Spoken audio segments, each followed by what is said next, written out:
When you say yes to everything, you go a little way in many directions. When you say no to most things, you go a long way in a single direction. The most dangerous men on the planet who I've worked with, whether they are Rangers or SEALs, three-letter agency contractors, I have worked with all kind of dangerous men. And on the tippy top of those guys, there's always a more humble and unassuming guys. I'm like, what is that? And you realize that the arrogant guys can only get so tough, only get so far, but you have to be teachable. Arrogant only get you so far in that respect. And I saw a lot of guys who were kind of PT studs.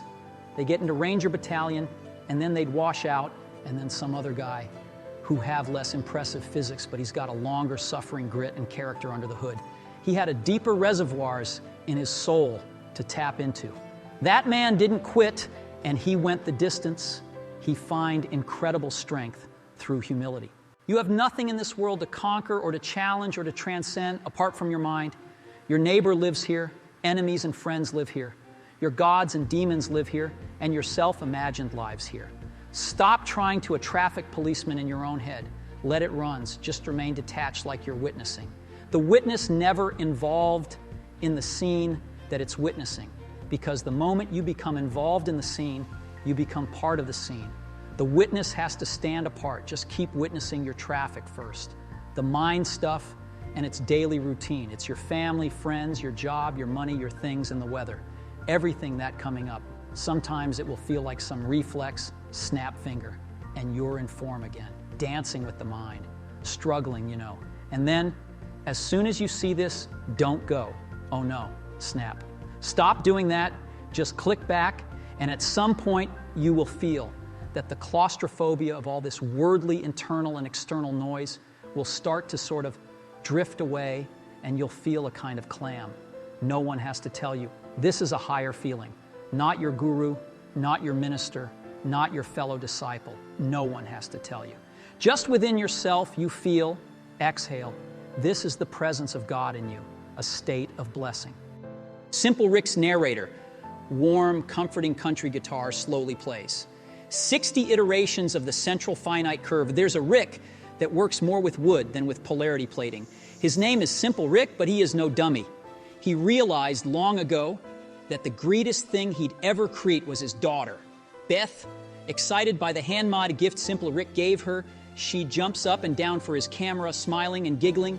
"I love Daddy," Beth exclaimed with adorable high-pitched and joyful voice. Simple Rick's narrator, we captured that moment. That moment was captured in this Prussian Matryoshka dummy Tina doll. Mannequin good health indeed performed by David in Prometheus sequel. Camera pans out to reveal Simple Rick is strapped into a chair, asleep with a bizarre helmet on his head. Simple Rick's narrator, we run it on a loop through Simple Rick's mind. And the chemical it makes his brain secrete goes into every Simple Rick's Simple Wafers wafer cookie. Come home to the impossible flavor of your own completion. Come home to Simple Rick's.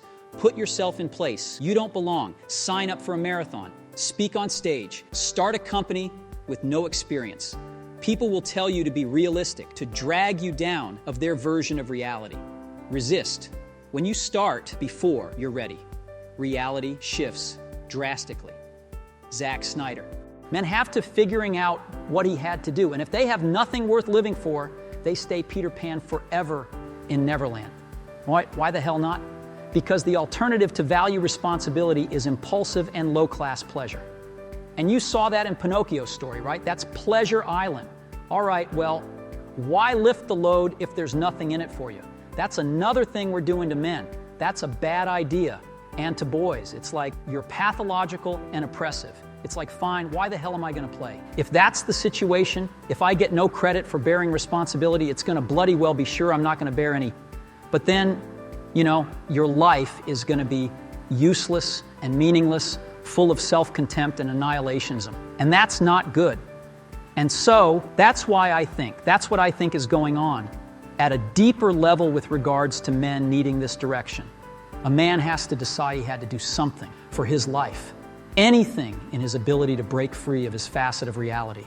Speech delivered by the Mr. Jordan Peterson.